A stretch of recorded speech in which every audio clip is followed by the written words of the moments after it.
ಗುಹೆ ಗಾಡಿ ಗಿಡಿ ಇದ್ದಾವಪ್ಪ. ಓಹೋ ನೋಡು. ಹಾಂ ನಡಿ ಒಳಗಡೆ ಹಂಗೇನೆ ನೋಡೋಣ ಏನಿದೆ ಅಂತ. ಯಾಕೋ ಭಯ ಆಯ್ತು. ಹಾಂ ಇಲ್ಲಿ ಬಂಡೆ ಅದು ಬಂಡೆ ಅಪ್ಪ. ಹಾಂ ಬಡ್ಕೊಬಿಡ್ತಾರ ಆಮೇಲೆ. ಹುಷಾರಪ್ಪ ಭಯ ಆಯ್ತದ ಯಾಕೋ ಇಲ್ಲಿ. ಒಳಗಡೆ ಗುಹೆ ಇದೆ ನೋಡ, ಹೋಗೋಣ ಹಂಗೇನೆ.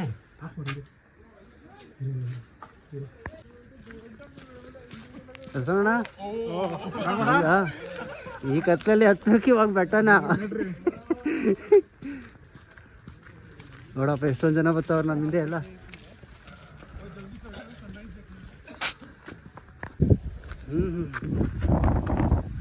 ಓಹೋ ಹಿಮಾಲಯ ಪರ್ವತ ಹತ್ತು ದರ್ಶನ್ ಇವಾಗ ಹತ್ಬೇಕಾಗಿರೋದು ನೀನು. ಹುಷಾರು. ಓಹೋ ಯಾವುದೋ ಗುಹೆಯಲ್ಲಿ ಕಾಡಿ ತೋರ್ದಂಗೆ ಆಯ್ತು ಈಗ. ನೀ ಸ್ಲಿಪ್ ಆಗುತ್ತೆ. ಕುಡಿಲ್ಲ ಬಟ್ಲು ಕುಡಿಲಿ. ಹತ್ತಿವಾಗ ಒಳ್ಳೆ ಹುಡುಗ ಹೆಂಗೆ ನೀನು ಜಿಗಿಬೇಕು ಹಂಗೇನೆ. ನಡಿ ಹತ್ತು. ಆರಾಮಾಗಿ ಹತ್ಬೋದು, ಏನು ತೊಂದರೆ ಇಲ್ಲ. ನಮ್ಗೆ ಪೂರ ಅಭ್ಯಾಸ ಅದೇ, ತೊಂದರೆ ಇಲ್ಲ. ಇವೆಲ್ಲ ಏನು ಲೆಕ್ಕಕ್ಕೆ ಇಲ್ಲ ನಮಗೆ ಅಷ್ಟೇ ಅಪ್ಪ. ಹಿಮಾಲಯ ಪರ್ವತ ಹತ್ತಂಗೆ ಆಯ್ತು ಈಗ. ಇಲ್ಲಿ ನೋಡಿ ಇಲ್ಲಿ. ಓಹೋ ಸ್ಲಿಪ್ ಆಗುತ್ತೆ. ಹತ್ತು ಕಾಲನ್ನ ಕ್ರಾಸ್ ಮಾಡ್ಕೊಳ್ತೀನಿ ಹಂಗೆ.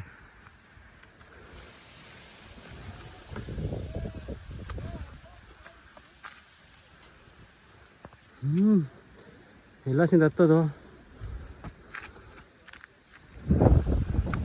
ನನ್ನ ಬೇರೆ ಸ್ಲಿಪ್ಪರು.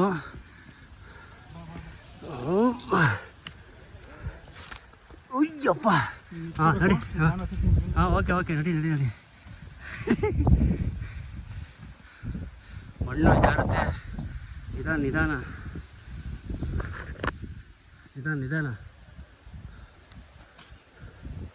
ಬಾಟ್ಲು ಕೈಗೆ ನೇತಾಕೊಂಬಿಟ್ಟು ಹೇಳ್ತೀನಿ.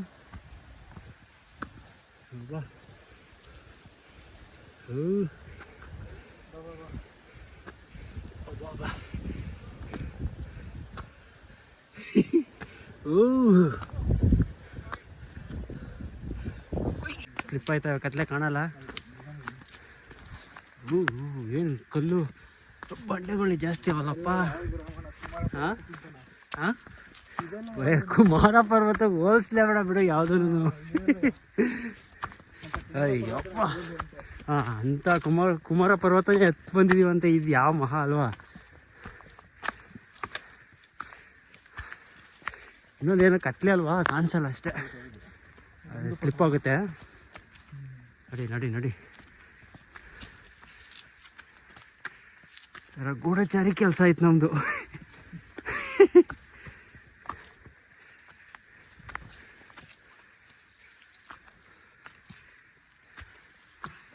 ಬೆಳಗ್ಗೆ ಈ ಥರ ಹತ್ತಿದ್ರೆ ಬಾಡಿಗೆ ಎಷ್ಟು ಬೆನಿಫಿಟ್ ಅಲ್ವಾ.